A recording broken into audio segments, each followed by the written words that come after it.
Chapter 23. It was 8 o'clock when we landed.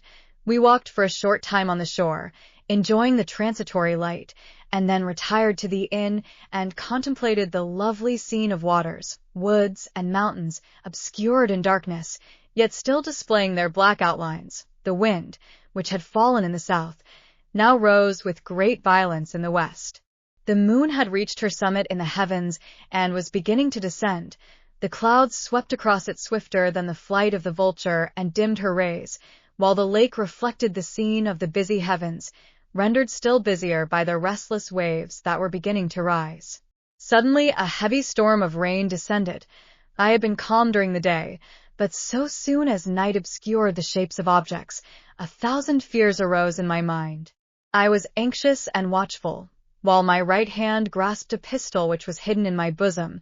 Every sound terrified me, but I resolved that I would sell my life dearly and not shrink from the conflict until my own life or that of my adversary was extinguished.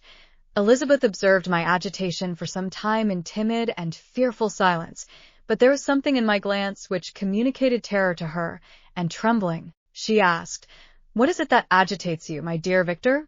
What is it you fear?" "Oh, "Peace, peace, my love," replied I. "This night, and all will be safe. But this night is dreadful, very dreadful."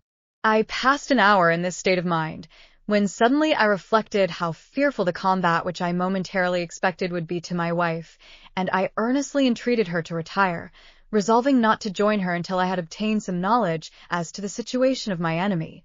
She left me, and I continued some time walking up and down the passages of the house, and inspecting every corner that might afford a retreat to my adversary. But I discovered no trace of him, and was beginning to conjecture that some fortunate chance had intervened to prevent the execution of his menaces, when suddenly I heard a shrill and dreadful scream. It came from the room into which Elizabeth had retired. As I heard it, the whole truth rushed into my mind. My arms dropped. The motion of every muscle and fiber was suspended. I could feel the blood trickling in my veins and tingling in the extremities of my limbs. This state lasted but for an instant. The scream was repeated, and I rushed into the room. Great God! Why did I not then expire? Why am I here to relate the destruction of the best hope and the purest creature on earth? She was there, lifeless and inanimate, thrown across the bed, her head hanging down and her pale and distorted features half covered by her hair.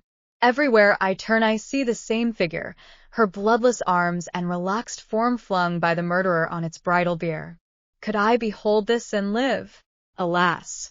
Life is obstinate, and clings closest where it is most hated. For a moment only did I lose recollection. I fell senseless on the ground. When I recovered, I found myself surrounded by the people of the inn.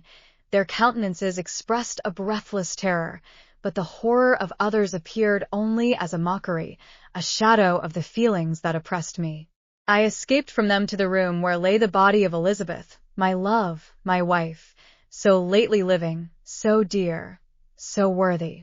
She had been moved from the posture in which I had first beheld her, and now, as she lay, her head upon her arm and a handkerchief thrown across her face and neck, I might have supposed her asleep. I rushed towards her and embraced her with ardor, but the deadly languor and coldness of the limbs told me that what I now held in my arms had ceased to be the Elizabeth whom I had loved and cherished. The murderous mark of the fiend's grasp was on her neck, and the breath had ceased to issue from her lips. While I still hung over her in the agony of despair, I happened to look up.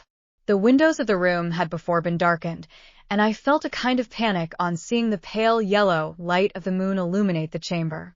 The shutters had been thrown back, and with a sensation of horror not to be described, I saw at the open window a figure the most hideous and abhorred. A grin was on the face of the monster. He seemed to jeer, as with his fiendish finger he pointed towards the corpse of my wife. I rushed towards the window, and drawing a pistol from my bosom, fired, but he eluded me, leaped from his station, and running with the swiftness of lightning, plunged into the lake. The report of the pistol brought a crowd into the room. I pointed to the spot where he had disappeared, and we followed the track with boats. Nets were cast, but in vain. After passing several hours, we returned hopeless. most of my companions believing it to have been a form conjured up by my fancy. After having landed, they proceeded to search the country, parties going in different directions among the woods and vines. I attempted to accompany them and proceeded a short distance from the house, but my head whirled round. My steps were like those of a drunken man. I fell at last in a state of utter exhaustion. A film covered my eyes, and my skin was parched with the heat of fever. In this state, I was carried back and placed on a bed, hardly conscious of what had happened. My eyes wandered round the room as if to seek something that I'd lost. After an interval I arose, and as if by instinct, crawled into the room where the corpse of my beloved lay. There were women weeping around. I hung over it and joined my sad tears to theirs. All this time no distinct idea presented itself to my mind, but my thoughts rambled to various subjects, reflecting confusedly on my misfortunes and their cause. I was bewildered, in a cloud of wonder and horror. The death of William, the execution of Justine, the murder of Clerval, and lastly of my wife. Even at that moment I knew not that my only remaining friends were safe from the malignity of the fiend. My father even now might be writhing under his grasp, and Ernest might be dead at his feet. This idea made me shudder and recalled me to action. I started up and resolved to return to Geneva with all possible speed. There were no horses to be procured, and I must return by the lake, but the wind was unfavorable, and the rain fell in torrents. However, it was hardly morning, and I might reasonably hope to arrive by night. I hired men to row, and took in oar myself, for I had always experienced relief from mental torment in bodily exercise. But the overflowing misery I now felt, and the excessive agitation that I endured rendered me incapable of any exertion. I threw down the oar, and leaning my head upon my hands, gave way to every gloomy idea that arose. If I looked up, I saw scenes which were familiar to me in my happier time, and which I had contemplated but the day before in the company of her who is now but a shadow and a recollection. Tears streamed from my eyes. The rain had ceased for a moment, and I saw the fish play in the waters as they had done a few hours before. They had then been observed by Elizabeth. Nothing is so painful to the human mind as a great and sudden change. The sun might shine or the clouds might lower, but nothing could appear to me as it had done the day before. A fiend had snatched from me every hope of future happiness. No creature had ever been so miserable as I was. So frightful an event is single in the history of man. But why should I dwell upon the incidents that followed this last overwhelming event? Mine has been a tale of horrors. I have reached their acme, and what I must now relate can but be tedious to you. Know that, one by one, my friends were snatched away. I was left desolate. My own strength is exhausted, and I must tell, in a few words, what remains of my hideous narration. I arrived at Geneva. My father and Ernest yet lived, but the former sunk under the tidings that I bore. I see him now, excellent and venerable old man. His eyes wandered in vacancy, for they had lost their charm and their delight. His Elizabeth, his more than daughter, whom he doted on with all that affection which a man feels, who in the decline of life, having few affections, clings more earnestly to those that remain. Cursed be the fiend that brought misery on his gray hairs and doomed him to waste in wretchedness. He could not live under the horrors that were accumulated around him. The springs of existence suddenly gave way. He was unable to rise from his bed, and in a few days he died in my arms.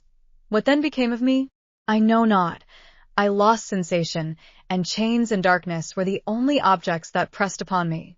Sometimes, indeed, I dreamt that I wandered in flowery meadows and pleasant valleys with the friends of my youth, but I awoke and found myself in a dungeon. Melancholy followed, but by degrees I gained a clear conception of my miseries and situation, and was then released from my prison. For they had called me mad, and during many months, as I understood, a solitary cell had been my habitation. Liberty, however, had been a useless gift to me, had I not, as I awakened to reason, at the same time awakened to revenge. As the memory of past misfortunes pressed upon me, I began to reflect on their cause, the monster whom I had created, the miserable demon whom I had sent abroad into the world for my destruction. I was possessed by a maddening rage when I thought of him, and desired and ardently prayed that I might have him within my grasp to wreak a great and signal revenge on his cursed head. Nor did my hate long confine itself to useless wishes. I began to reflect on the best means of securing him, and for this purpose, about a month after my release, I repaired to a criminal judge in the town and told him that I had an accusation to make, that I knew the destroyer of my family, and that I required him to exert his whole authority for the apprehension of the murderer. The magistrate listened to me with attention and kindness. "Be assured, sir," said he, "no pains or exertions on my part shall be spared to discover the villain." "I thank you," replied I. "Listen, therefore, to the deposition that I have to make. It is indeed a tale so strange that I should fear you would not credit it were there not something in truth which, however wonderful, forces conviction. The story is too connected to be mistaken for a dream, and I have no motive for falsehood." My manner as I thus addressed him was impressive but calm. I had formed in my own heart a resolution to pursue my destroyer to death, and this purpose quieted my agony and, for an interval, reconciled me to life. I now related my history briefly but with firmness and precision, marking the dates with accuracy and never deviating into invective or exclamation. The magistrate appeared at first perfectly incredulous, but as I continued, he became more attentive and interested. I saw him sometimes shudder with horror, at others a lively surprise, unmingled with disbelief, was painted on his countenance. When I had concluded my narration, I said, "This is the being whom I accuse, and for whose seizure and punishment I call upon you to exert your whole power. It is your duty as a magistrate, and I believe and hope that your feelings as a man will not revolt from the execution of those functions on this occasion." This address caused a considerable change in the physiognomy of my own auditor.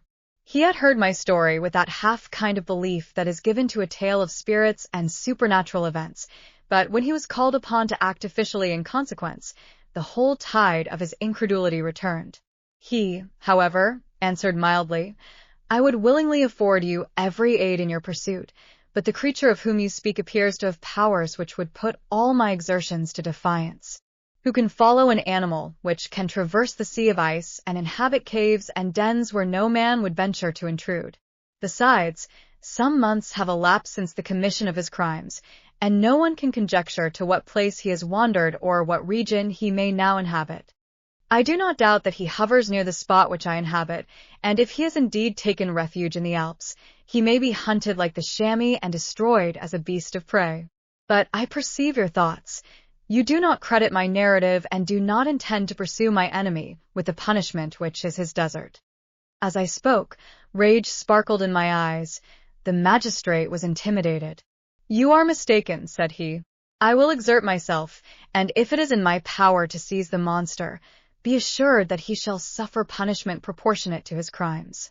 But I fear, from what you have yourself described to be his properties, that this will prove impracticable, and thus, while every proper measure is pursued, you should make up your mind to disappointment.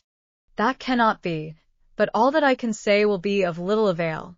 My revenge is of no moment to you. Yet, while I allow it to be a vice, I confess that it is the devouring and only passion of my soul. My rage is unspeakable when I reflect that the murderer, whom I have turned loose upon society, still exists. You refuse my just demand. I have but one resource, and I devote myself, either in my life or death, to his destruction." I trembled with excessive agitation as I said this. There was a frenzy in my manner, and something, I doubt not, of that haughty fierceness which the martyrs of old are said to have possessed. But to a Genevan magistrate, whose mind was occupied by far other ideas than those of devotion and heroism, this elevation of mind had much the appearance of madness. He endeavored to soothe me as a nurse does a child, and reverted to my tale as the effects of delirium. "Man," I cried, "how ignorant art thou in thy pride of wisdom! Cease. You know not what it is you say." I broke from the house angry and disturbed, and retired to meditate on some other mode of action.